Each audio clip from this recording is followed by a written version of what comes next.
Apoio Cultural Millennium, Centro de Línguas das Faculdades Trilógicas. Livraria Próton. Faculdade Trilógica Kep Pacheco. Olá, telespectadores do nosso programa que trata da trilogia analítica, a ciência que unifica os campos da espiritualidade, da filosofia e da própria ciência. Eu vou mostrar novamente um quadro sobre o sangue, né? Veja um fato muito interessante, né, que acontece com os aparelhos novos, né, quando a pessoa fica muito no celular, na internet, ouvindo, vendo, falando. Veja o sangue como fica, olha, tudo embaralhado.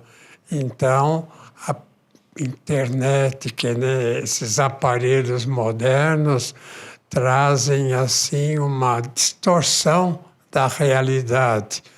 Então, mostrando tudo assim embrulhado, a pessoa fica com o cérebro embrulhado. Não é que a pessoa doente é que tem o sangue ruim, é a pessoa que só procura as questões assim errôneas, né? As questões invertidas, como eu falo, é que fica doente. Então, se o indivíduo pensar corretamente e não ficar o tempo todo com ideias ruins, com agressividade, que eu até posso mostrar num quadro aí, num gráfico,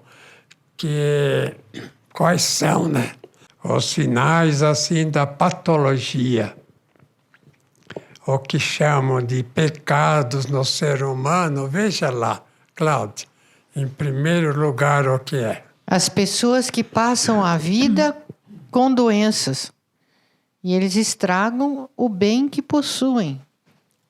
Vocês notem que no Hospital das Clínicas, sabe o que acontecia? No pronto-socorro, principalmente, iam pessoas angustiadas, pessoas assim com a mente atrapalhada, confusa e com sintomas que pareciam até doença grave, e eram examinados e não tinham nada. Então, eu posso dizer que 50% das pessoas que vivem com doenças são hipocôndricas, são pessoas assim que fisicamente, assim no corpo, não tem doença, mas tem na maneira de pensar, na mente. Então, veja essa questão aí que eu coloquei no quadro. O número 2. Em segundo lugar, Cláudia. E a pessoa que só se interessa por assuntos inferiores.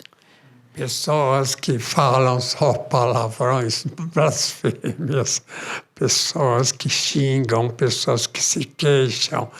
Essas pessoas, em pouco tempo, têm o cérebro meio estropiado. Quer falar alguma coisa? O senhor disse aí que falta espiritualidade para essas pessoas, né? Pensei também que esses exemplos que o senhor trouxe aí, doutor Kep, tanto da doença, né, a pessoa que está sempre doente, somatizando, tanto aqueles que ficam num nível muito medíocre de conversa, é tudo uma questão de não ter contato com o próprio interior, né? Então, estão afastados daquela essência que é espiritual na base e é saudável, mas não tem contato com esse bem. Então, fica tendendo a somatizar, passar para o corpo todo tipo de situação que tem que lidar e não gosta, e rejeita se elevar, falar do que é divino, né? Falar das belezas, né? Do que é elevado na vida do ser humano. E outra coisa, em terceiro lugar, eu quero mostrar aí no quadro. Um Apego excessivo ao alimento, ao dinheiro e prazeres, que é o materialismo. Então, a pessoa que come demais gula, né? É muito interessante esse fato, né? Que a pessoa acha que pode comer à vontade, vai nos melhores restaurantes e se entope de alimentos e são loucos até para se alimentar excessivamente, são obesos. O indivíduo obeso, por exemplo, gorducho, muito gordo, é doente e mente, na mente. Então, a mente não é que faz o indivíduo comer demais. É o fato do indivíduo ser guloso, comer demais, é que entope a mente, que cria problemas assim mentais, que a pessoa não sabe mais raciocinar, que a inteligência cai e fica num plano assim animal.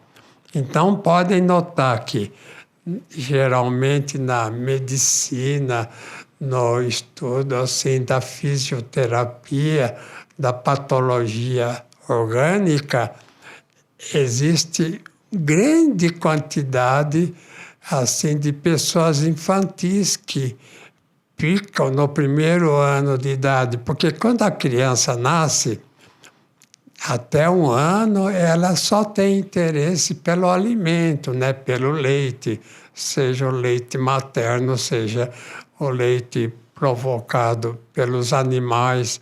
Então, se a pessoa adulta procura muito alimento, ela tem... Veja como, nesse sentido, a psicanálise é assim formidável. A pessoa que come demais, ela tem 1 ano de idade assim mental, afetiva, é pessoa infantil, então que precisa de tratamento e são justamente as mais difíceis, né? Porque ninguém fala questão da gula e não tem vamos dizer, um pecado chamado gula, é isso aí.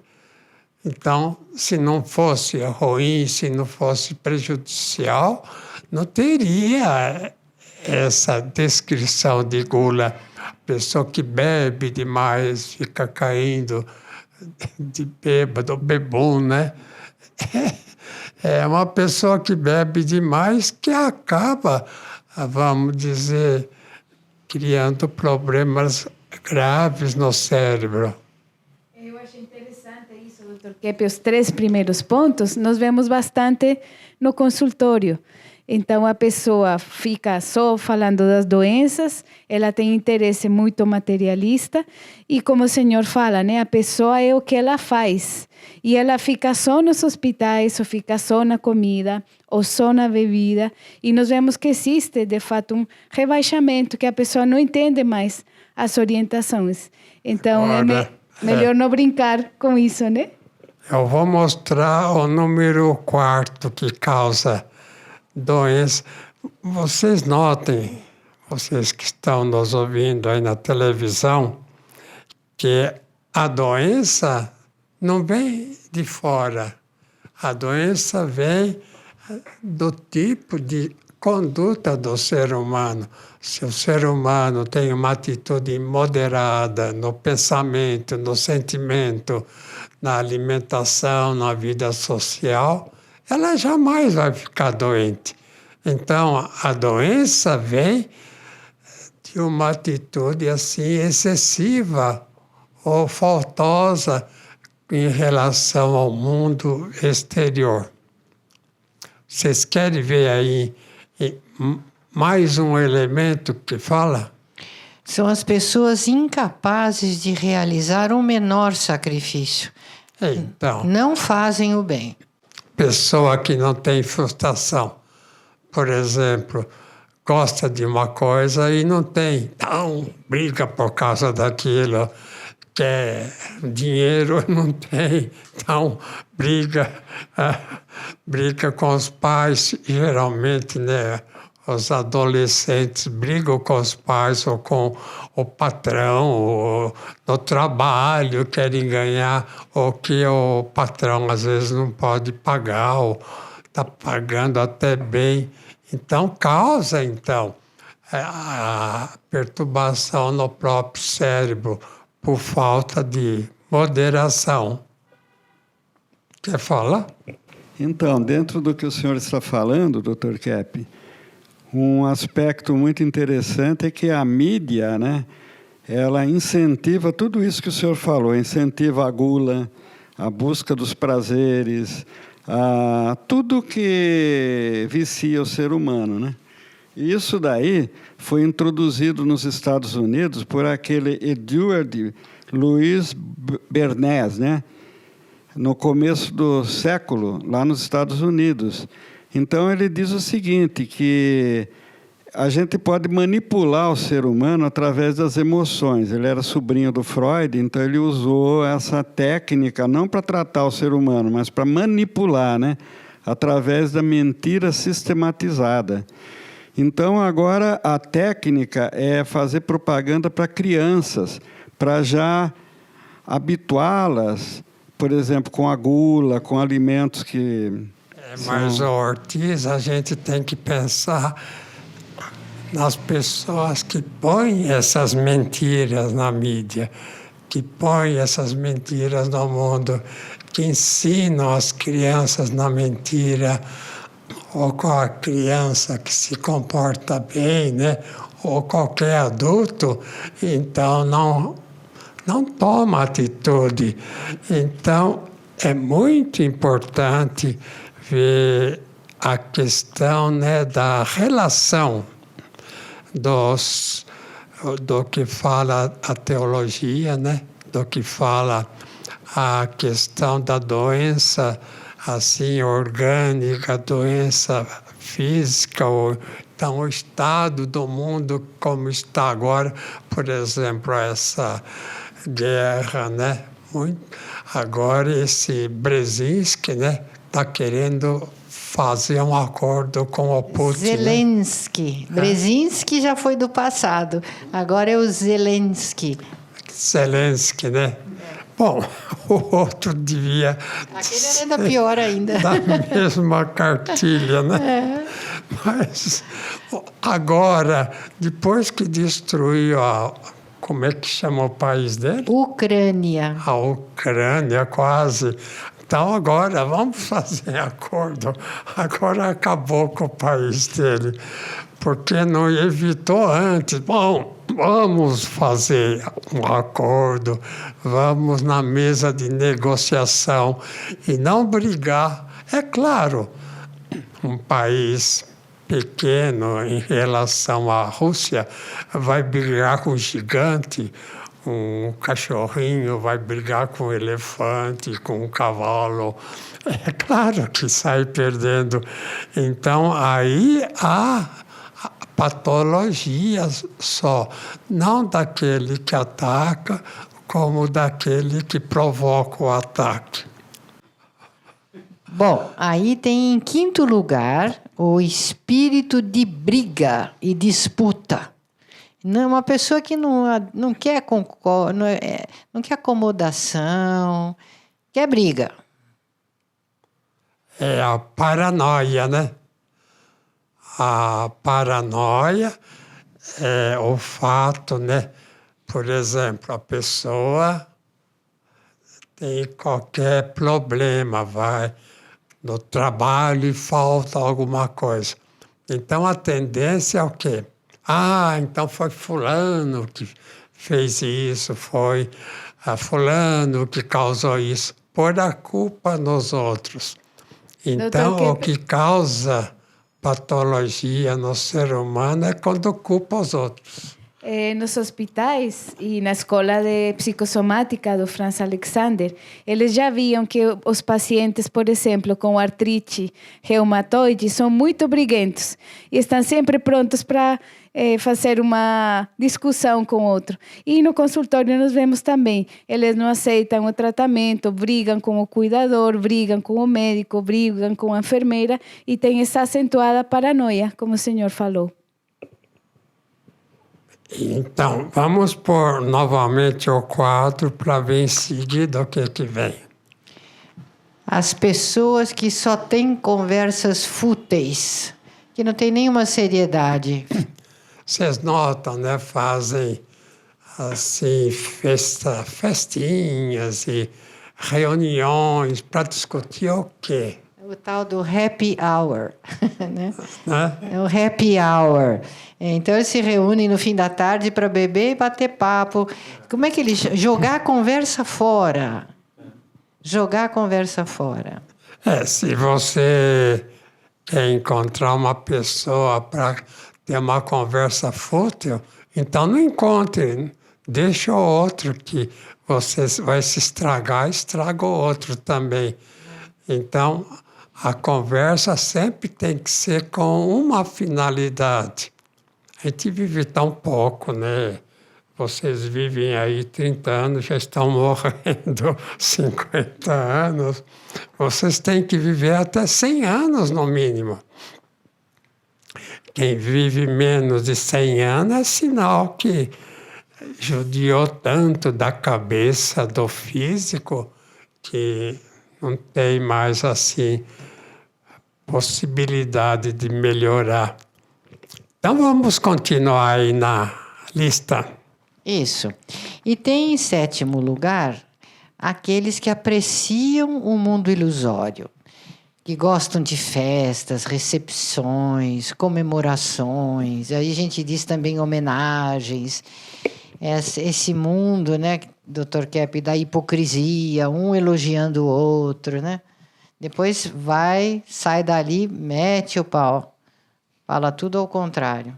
E também aí deve estar incluindo esse mundo das aparências, né? Tem pessoas que estão sempre querendo mudar, né, a face, mudar os dentes, fazer cirurgias plásticas.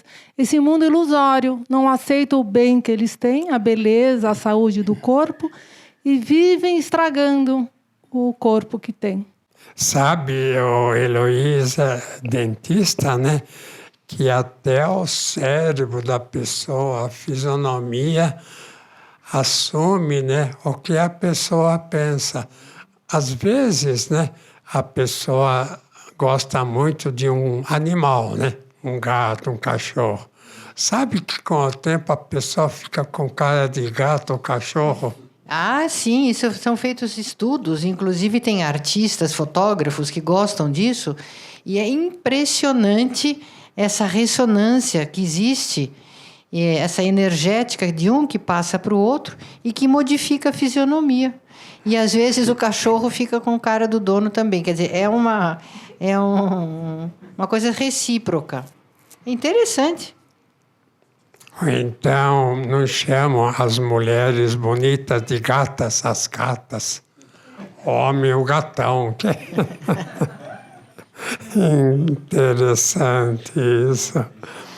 Então, o ser humano já tem gato, assim, uma cara de gato, de animal, porque se identifica com o animal. Então, fazem, às vezes, festas, hospitais de animais e até cemitério de animais. Interessante, né? É um culto, né? É um verdadeiro culto. Eu ia falar dessa questão da juventude, está muito nessa inversão, né? Essa inversão de que viver é usufruir. E o que eles chamam, na verdade, de usufruir é destrutivo, né? Então, são essas baladas, as noitadas, a bebida alcoólica, as drogas, sem limites, né? Como se isso fosse usufruir da vida, ter liberdade, né? E ao contrário, né? Isso que estraga a vida, destrói e aprisiona a pessoa numa necessidade totalmente desligada do que é essencial para ela.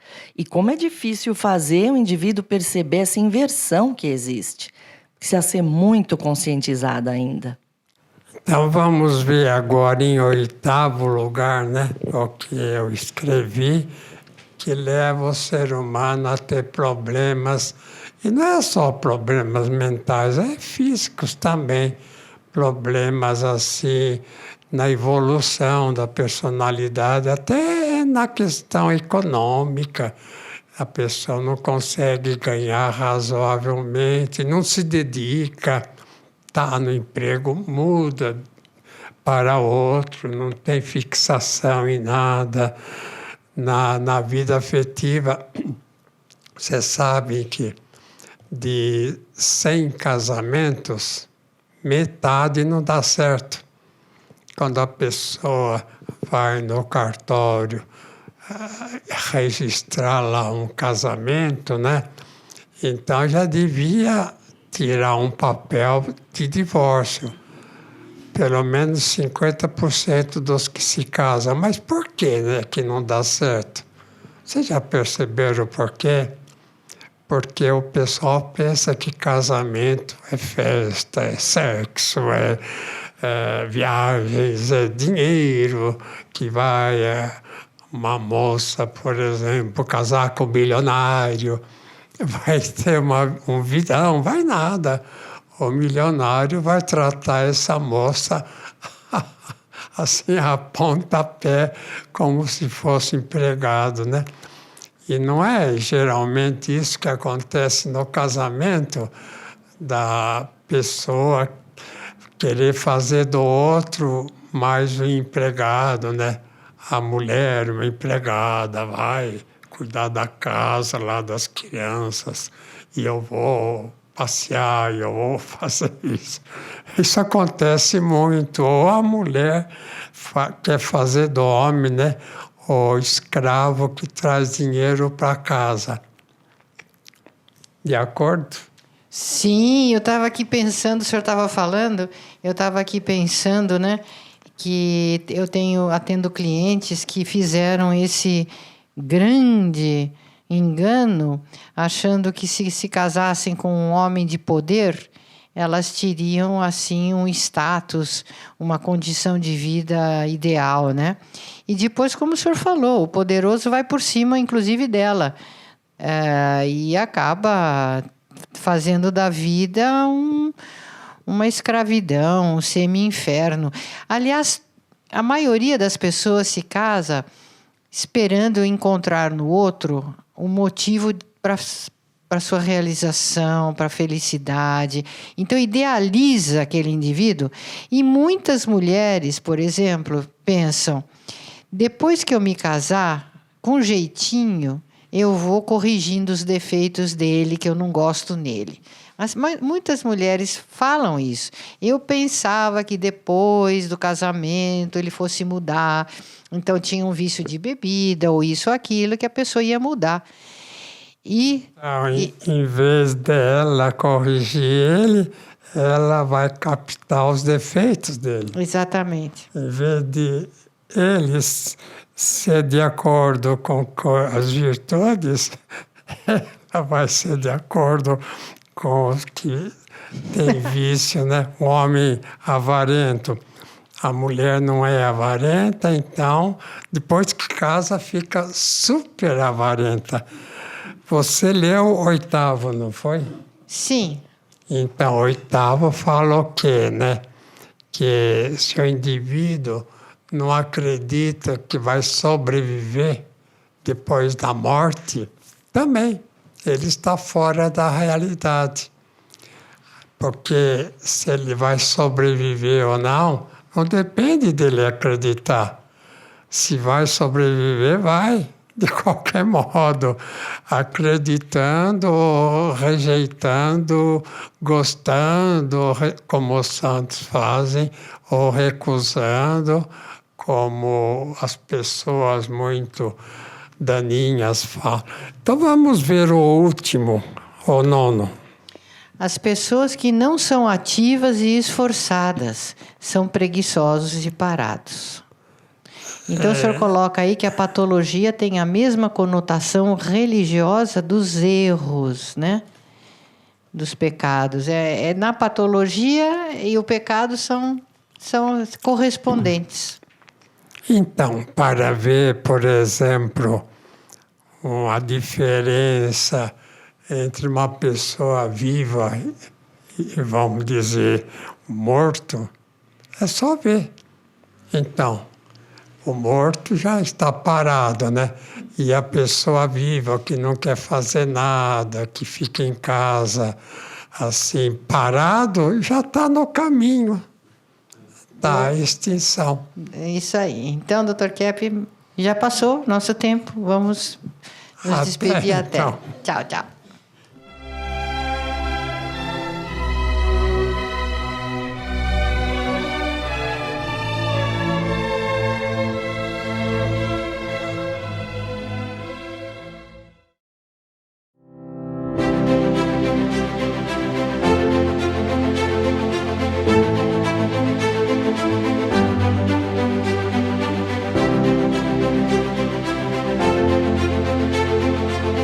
Chegaram os novos modelos dos ventiladores Kepp Motor Art Deco.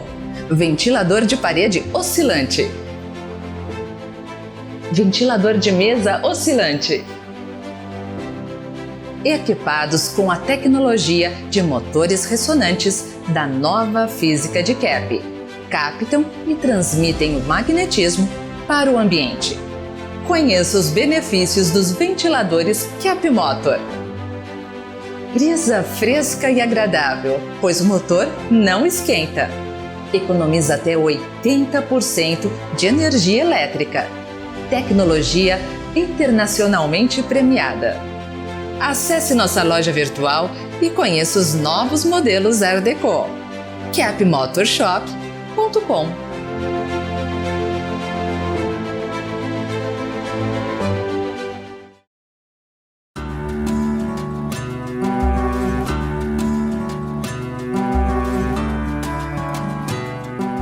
Quando eu e meu sócio fundamos nossa empresa, eu queria controlar tudo, participar de tudo e não sentia muita confiança no trabalho das outras pessoas.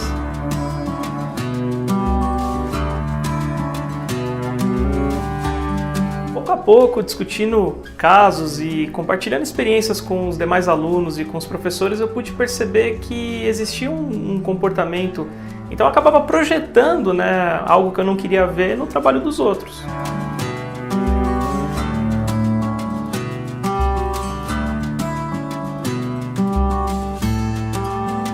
Nós estudamos muito mais do que o idioma, do que a língua. A língua é o que te traz, mas se você quer aprender sobre a vida, essa é uma escola interessante.